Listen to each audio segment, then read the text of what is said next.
Praise 106.5. Here it is. Brant's three things. I'm coming into the plaza. Look at this. Hear ye, hear ye. I have three things for you. Three hopefully helpful things. This is just stuff to try to encourage people with, whatever. Hopefully it's helpful to you. But three things today. Three encouragements to do something I have always struggled with doing. So I'm encouraging me and you.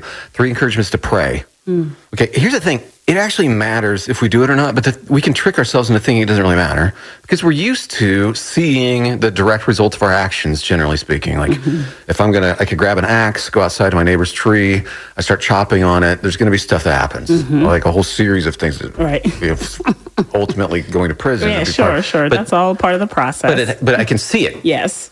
So it's weird to say something into what seems like thin air and not necessarily get a response. So I want to encourage you to pray. This is a struggle for a lot of us. But the number one reason I want to tell you to do this, Jesus said it changes things.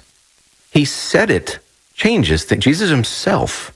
So if you trust him at all, if you're somebody who's like, yeah, I'm a Jesus, like he said, you don't have because you didn't ask. That kind of stuff. Like there's a direct thing, and he's telling us to ask for this, ask for that. Like, I don't know what celebrity endorsement would get us to pray more. But if Jesus himself is saying, it makes a difference, you've got to do it, you got to do it, that should help.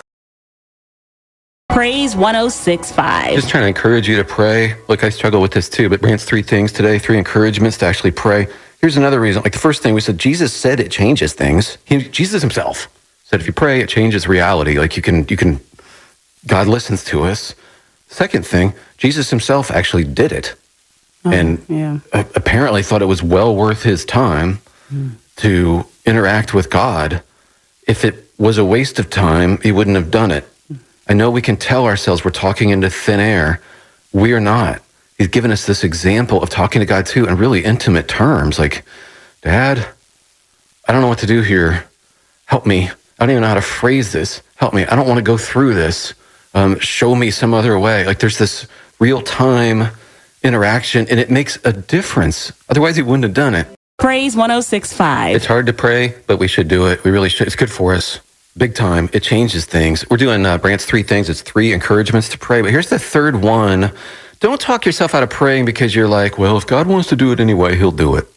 Like he knows the future already. So what's the point of even praying? Because we can do that to ourselves. We trick ourselves. Well, yeah, God is in control.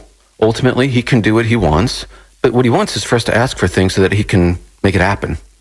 That's just how he wants to relate to us. And you know what? You could say the same thing. I mean, God's got the power to do stuff. So let's say you meet a family, they're homeless, they need $1,000 to help them, a single mom or something to get them in a new apartment or something. You could say, well, if God wants that, he'll do it. But he gave you the ability to give or to ask other people to give. Like you can do the same thing with any action in life. Prayer isn't any different. Like God gives us the ability to interact with reality and make things better. And prayer is a part of that.